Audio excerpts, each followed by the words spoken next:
This week in Doctor Who, the Master commits war crimes, the Doctor has a sharp regeneration, Series 14 begins, and Capaldi is back. This and more in Mad Men with a Box. And the Stig is here. So, welcome back to Mad Men with a Box. I'm here with my two hosts, Professor Pixel and number one RTD stan Jimmy. We are back with another episode. We're going to be talking about the War Master. But before that, as always, Jimmy, you provide us with the news. I provided with one, but you provided with the majority. What's happened in This Week in Who? We got some confirmation about the 13th Doctor, Jodie Whittaker's regeneration. Got some good things going on there. I'm really excited to see it too because it's a leak. Very daring. Yes, it's very daring. A bit sharp, a bit too much. I think very violent. I think it's a stab in the right direction. Yeah, I think it's a bit 2007 Black Veil Brides emo-ish, if you ask me. Doctor Who was stabbed 9 times by 17-year-old, says he would like to meet his attacker if given the chance. So this is the new Doctor, Adam Towler. Not Chris Pratt, so I'm very angry. The Doctor's going to be stabbed to death. Jeez. By the Sea Devils or the Pirates? Because pirates have cutlasses, so that would fit. How about both? But they just take turns. It's like, I go, now you go. You know, we've seen the Doctor shot in an alleyway with a machine gun before, so anything could happen.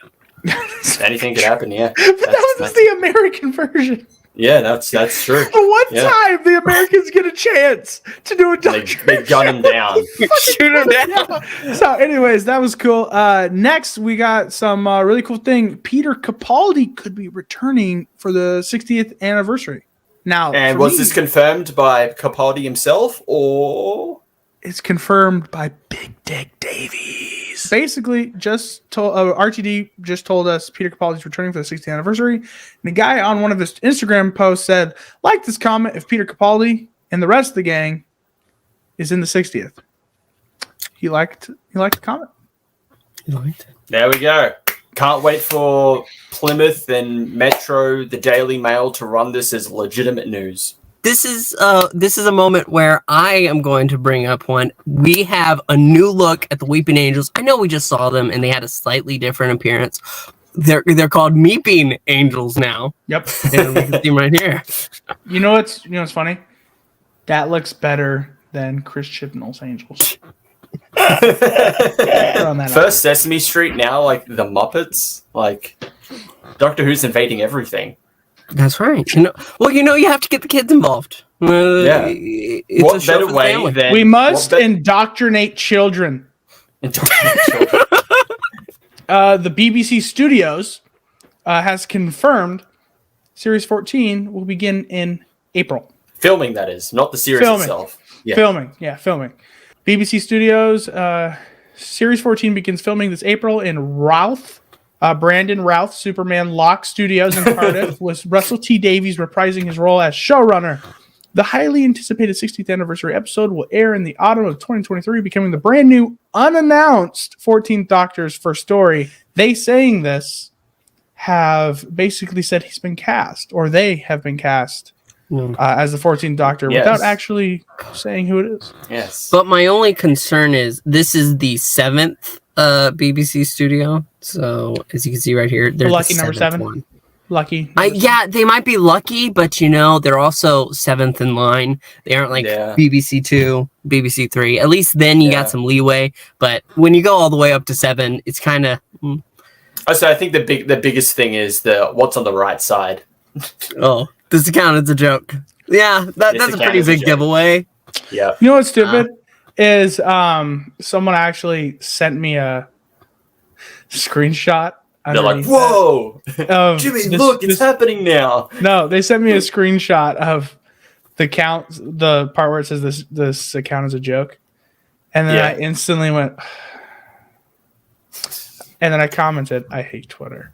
And it's funny. I was having a discussion with our friends over at the Doctor Who show, and they were commenting back and forth. And what they said was, what's cool is they said something that I didn't even think about. if they do in fact begin filming, because we have heard this like rumor before. This is a fake account, but like we have heard like this rumor. It's starting here in like a month or two, maybe 3 months.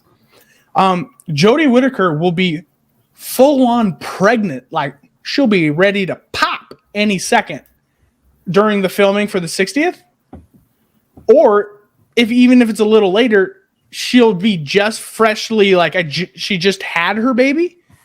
So I don't think she's going to be in the 60th. Not only for the fact that, I regenerate. Oh, I'm back.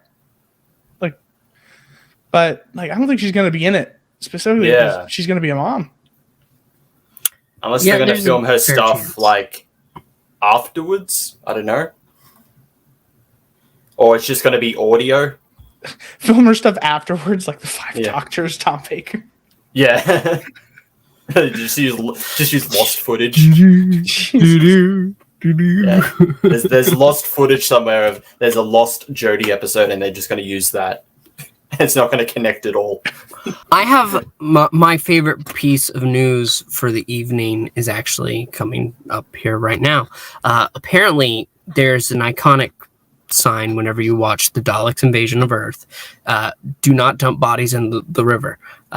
Obviously, it's iconic. You can recognize it, and it's great. It's a great episode. But that wasn't the original sign, apparently. There was another sign that they wanted to use for it. There was another sign? There was another sign. Well.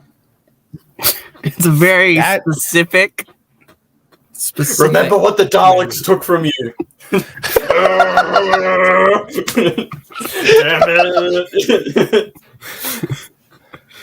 Oh, man. I feel so bad for those people back then. I'm in the river. But there's only one more piece of real news for the evening. It is included with a light rant from me because you cannot do this stuff. Listen, I understand your name is comicbook.com, but you know exactly what you're doing when you say Doctor Who Fugitive Can you get Doctor the headline in it, please? Yeah, right there. Sorry. It's right there. But when you say Doctor Who Fugitive Doctor series announced, you know what people are going there expecting. That's such crap. If it's a comic book, comicbook.com. What do you expect? When you go to comicbook.com, they have links for TVs and movies stuff too. So comicbook.com. That's all I have to say. It doesn't matter. It doesn't matter because when they talk about news, they talk about more than just the comic books. If you go to paleontology.com, what do you expect you're going to find? To be fair, this is comicbook.com. They have branched out the stuff that has nothing to do with comic books before. So no. They know exactly what they're doing. Is a book series. It's a book series, not a comic book. That's different. There's still book in the title. Now you're just getting pedantic at this point. Know what, moving on. Now you're clickbait. You're clickbait, Jimmy. But yes, there is a few. You're clickbait. You're fake news. Fake news. But yes, there's a Fugitive Doctor comic book series, and it's coming out by frequent Doctor Who comic book writer Jodie Houser.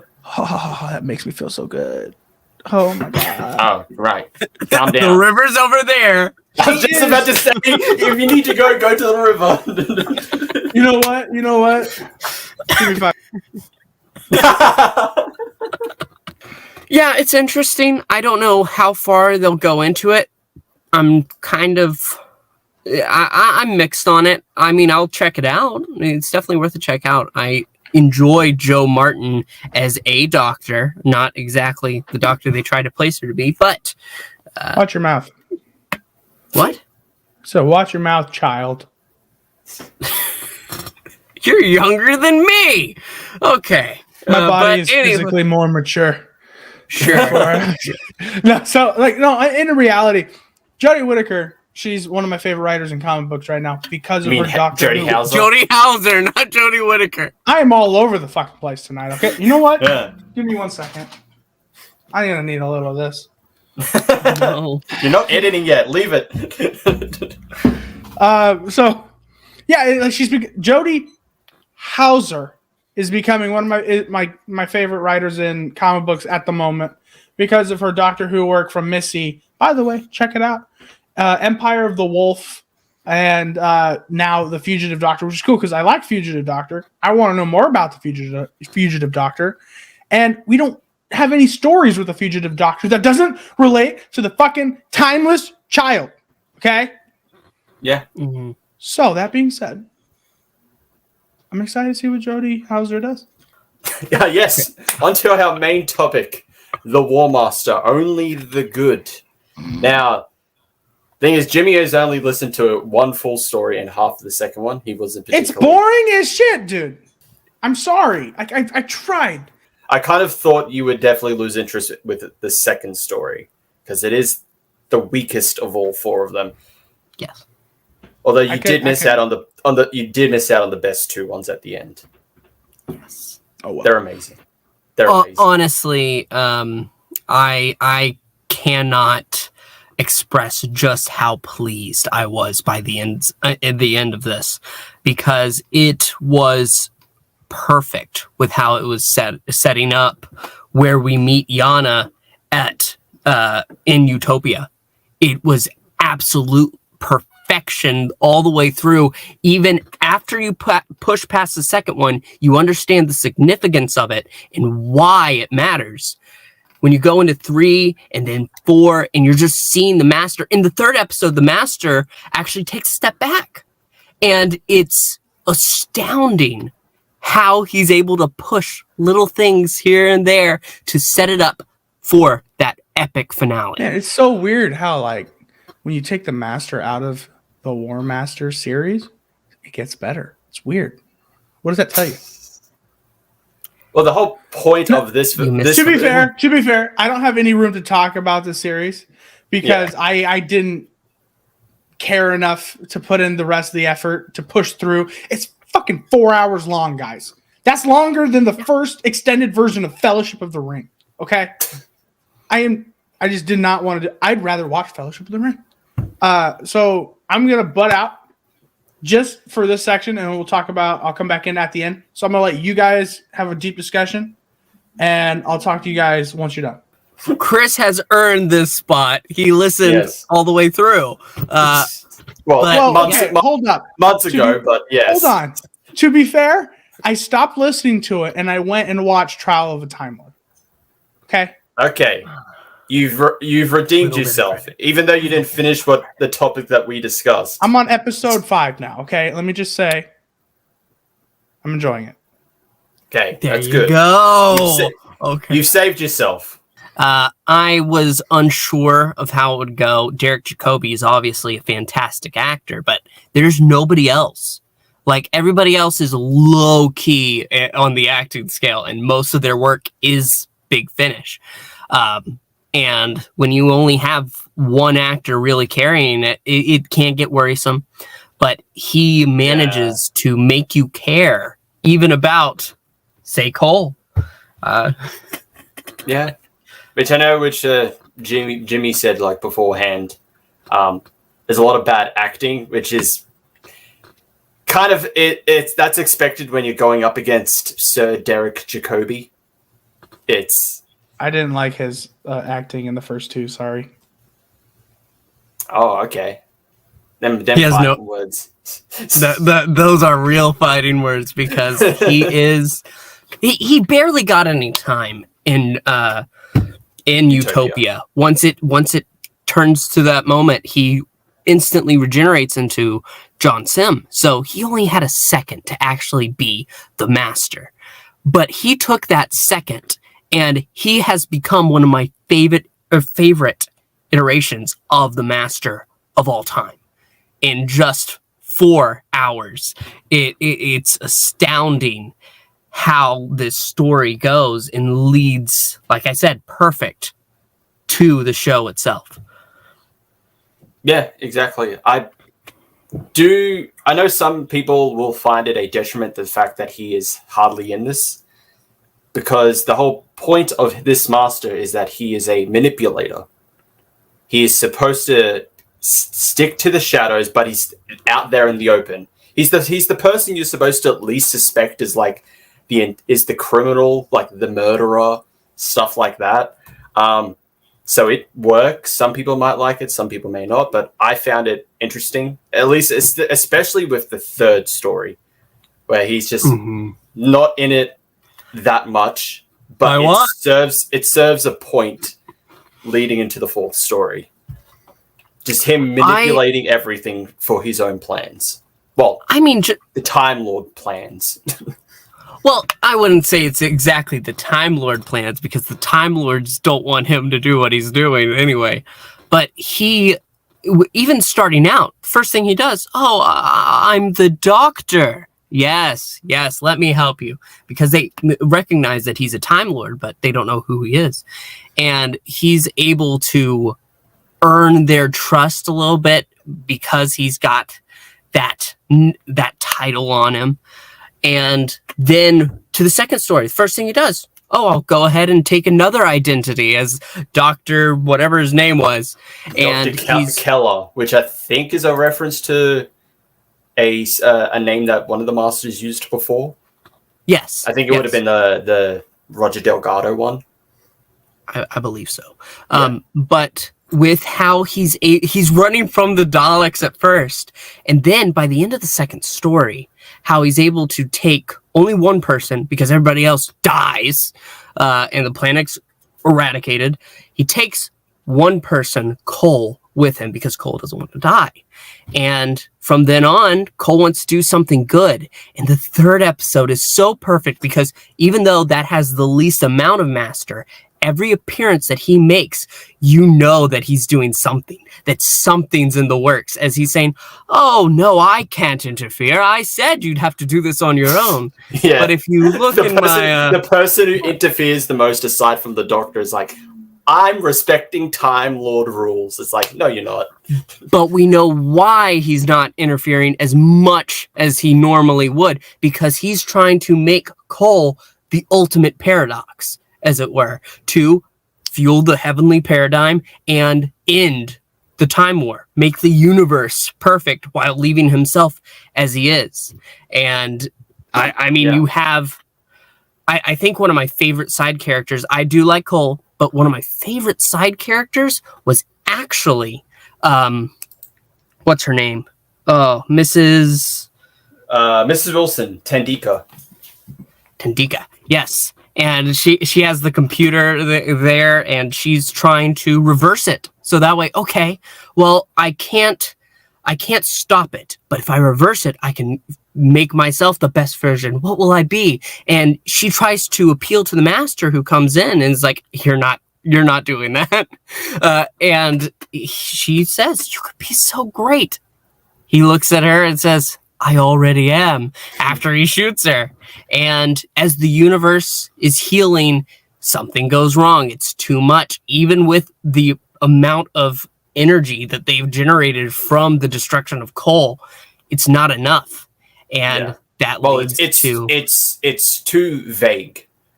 Him saying, make the universe better, is too vague for the machine.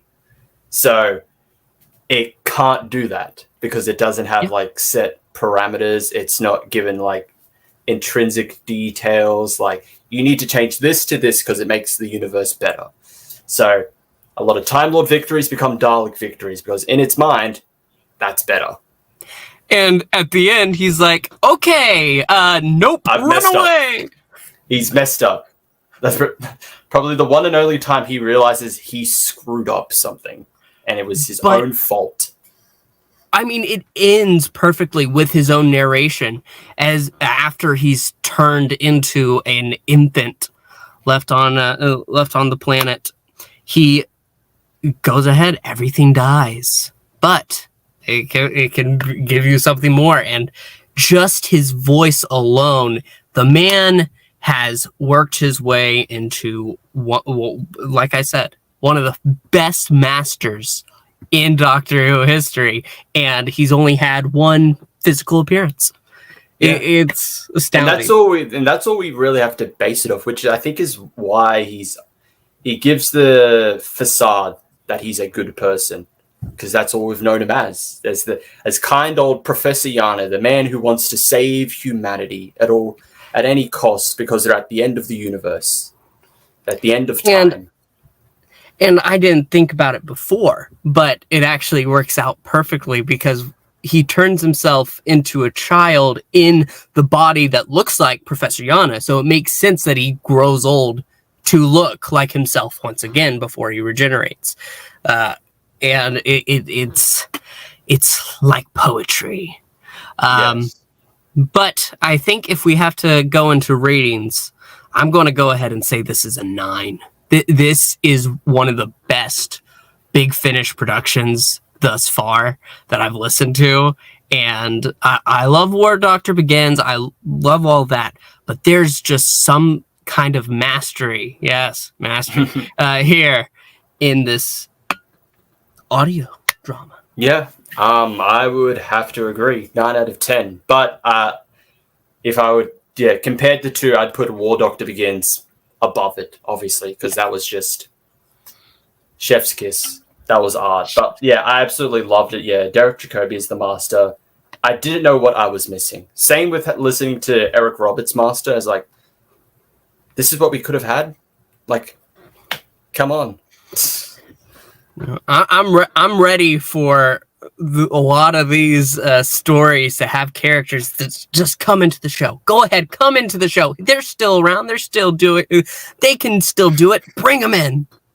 Just something. But that is about it for our conversation Review. there. I did listen to possibly my favorite audio drama yet this week. Yes. Oh my God. Fallen I love Angels. Yep. Fallen Angels, the Old Doctor's New Monsters, Volume 1? Yeah, Classic Doctor's New Monsters, the That's first it. volume. It is so good. Peter David doesn't even sound like his younger self. He sounds like he's had probably 2 packs of cigarettes and he has a cold. But like he's older. And he's and like Peter after Davison, yeah. Davidson. after 10 minutes, 10 minutes into it, I didn't even care. I bought into it. Yeah. And I was listening to it. I was like, how are they going to do Weeping Angels in a audio format? Yeah, And that's then what I was like, how are they going to do that? But it works well. It's the sound of them moving though. That really gets It's the music. It's the insert scary musical sting. Yes. That's how they do it. It worked fine. It worked so good. Yeah. And the thing is, I'm a little pissed because a year ago, I told this to our friend Skip and Tosh. I don't know if you guys know him. Yeah, Skip? I know Skip, yeah.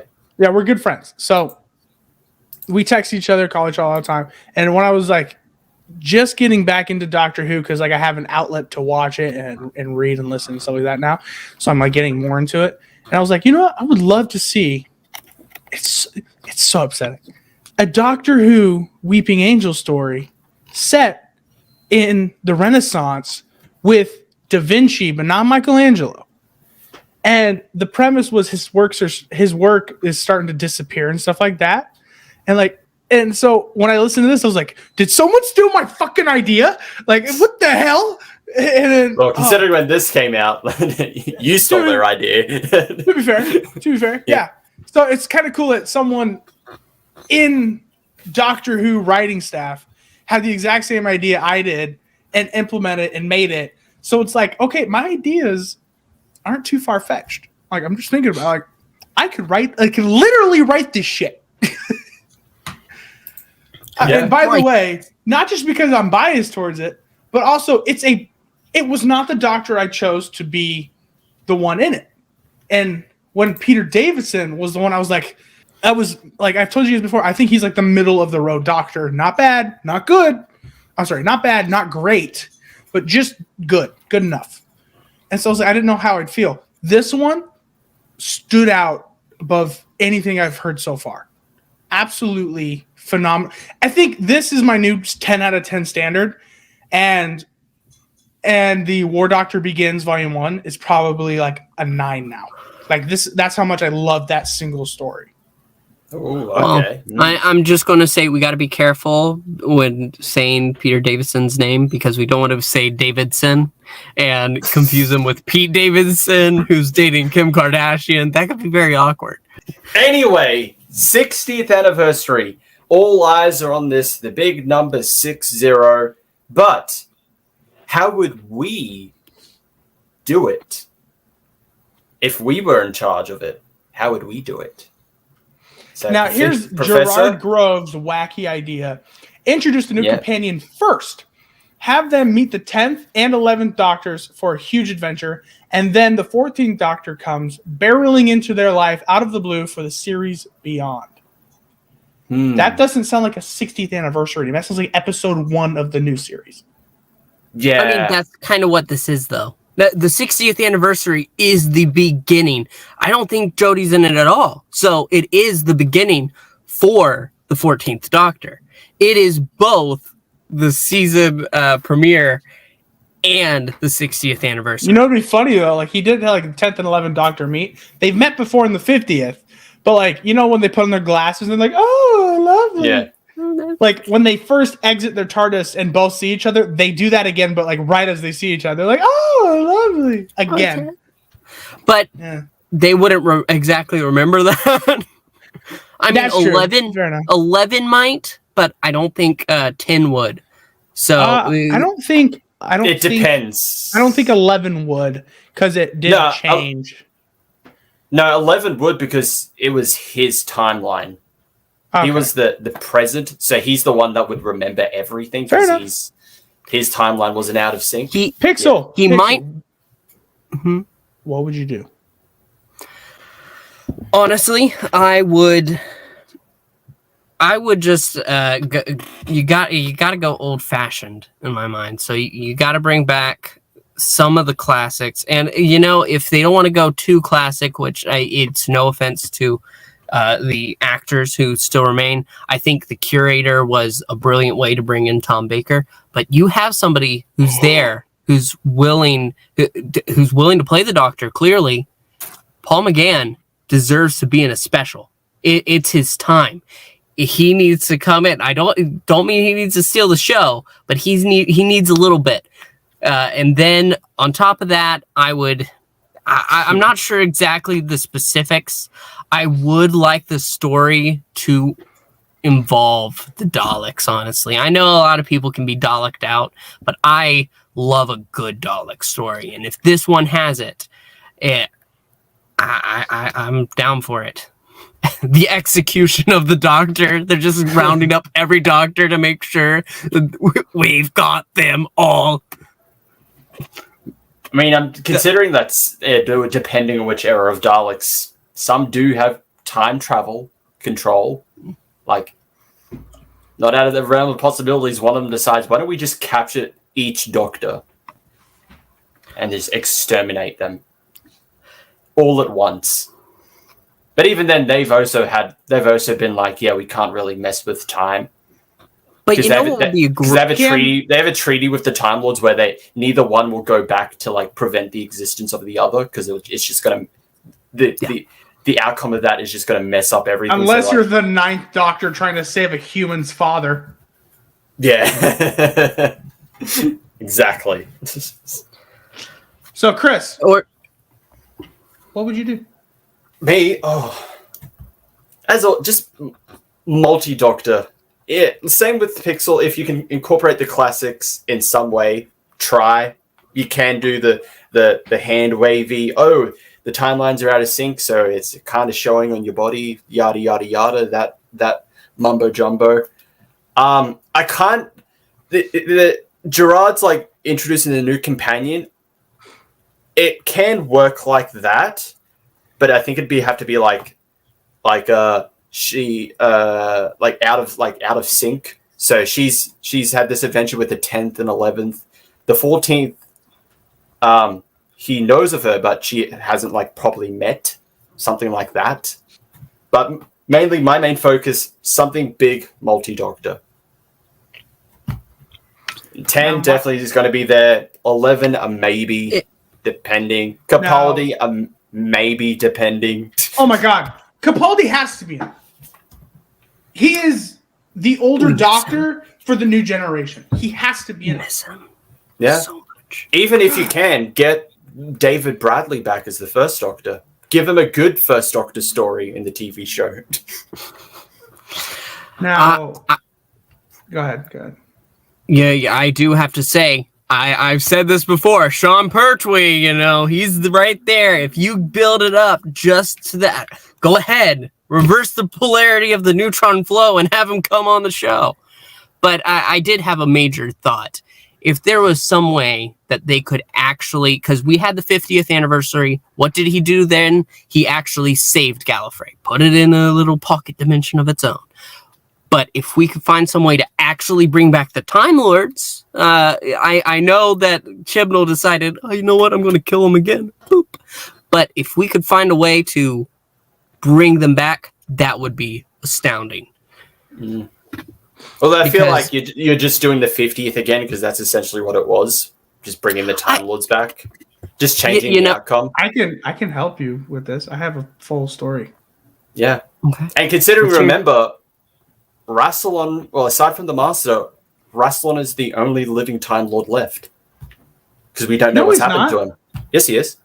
No. Rassilon, he would have been killed. He would have been killed with the other Time Lords because he's literally imprisoned. No, he was exiled. I thought he was imprisoned. Yeah, he was sent on a ship in exile. In Hellbent? Yeah.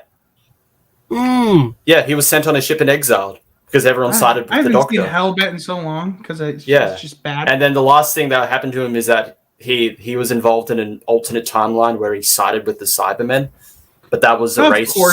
Of course he did. Yeah, of course. It's Rassilon. So yeah, aside from the Master, the Rassilon is the only living Time Lord left. So I feel like he would do something to try and bring his people back so he can rule them as like a major controlling force. Because he can't do it by himself. As much as powerful as Rassilon is, he can't do it by himself. Now I just had a major thought. Imagine if instead of if it was Rassilon working with the Cybermen, trying to overtake the Time Lords again. I mean, it still leaves a bitter taste in your mouth, but it's less bitter than, oh, look at me, random master, I'm back. Rassilon is the big villain all along for season 12. That's a little more interesting, I'll admit. So, here's my pitch, okay? Now, it's a little big. Okay. I got liberties of this idea from Jonathan Hickman's Avengers, okay? Mm-hmm. Yeah. So in that story, there was one singularity, the beginning, like the center of all universes. And in that, what I'm going to do for Doctor Who is the universes are collapsing back to singularity. And all of universes, all different versions of every actor, everything. It's all being destroyed, and they have to leave their universes to try to get closer to singularity just to buy time. Now, what if our universe that we watch the Doctor in is the singularity, the zero, and every other universe is like trying to get to ours, and because like the universes are collapsing in on itself. Now, who's the cause of this? It could either be Rassilon or the Master, or hear me out. How about both? Or hear me out. Probably the Time Dalek. Time was it the one from Dalek Time Strategist? Yeah, the Time Strategist. Yeah, Dalek. Because we don't know what happened to it. I know. It could still be alive. It always evades time erasures. It always survives. Yeah, exactly. Working with the Master too. Yeah. Because the Master wants you to fucking see the world burn. So I mean that makes sense. And so all these, it's cool because the main plot is it's set 60th anniversary, so probably the 1960s. And who could we get? Starts off starring David Bradley.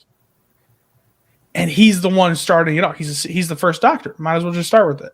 Well, not the first. Yeah. I mean, Sir William. In our hearts. Yes, in our hearts. Yes. So he's the one starting it off. And then out of nowhere, another Doctor comes in. Boom. Plops in from a different universe. It could be any Doctor. Yeah. But every universe, different rules, and that explains their aging. In different universes, they could be just that version of the Doctor. They're older. Coming in, boom, boom, boom. Get everyone you can. Every single Doctor. By the end of the episode, or the 60th anniversary, you have every single fucking Doctor working together to stop this singularity collapse, so the universal multiverse collapse. And they're all working together, and you have every doctor, like at the end of the 50s, where they're all standing together like that, but you could have the actual actors play them, the ones who are still alive, and just say, oh, from a different universe. That's what they look like there.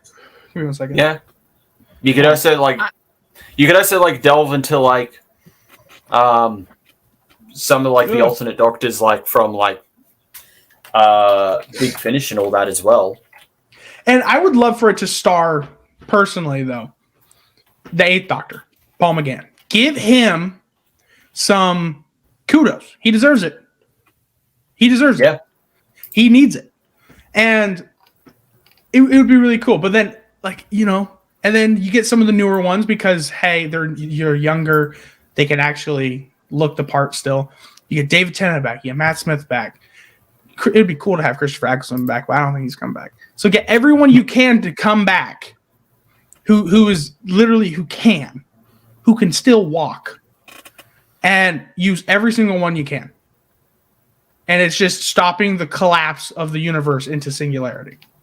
That would be fucking cool.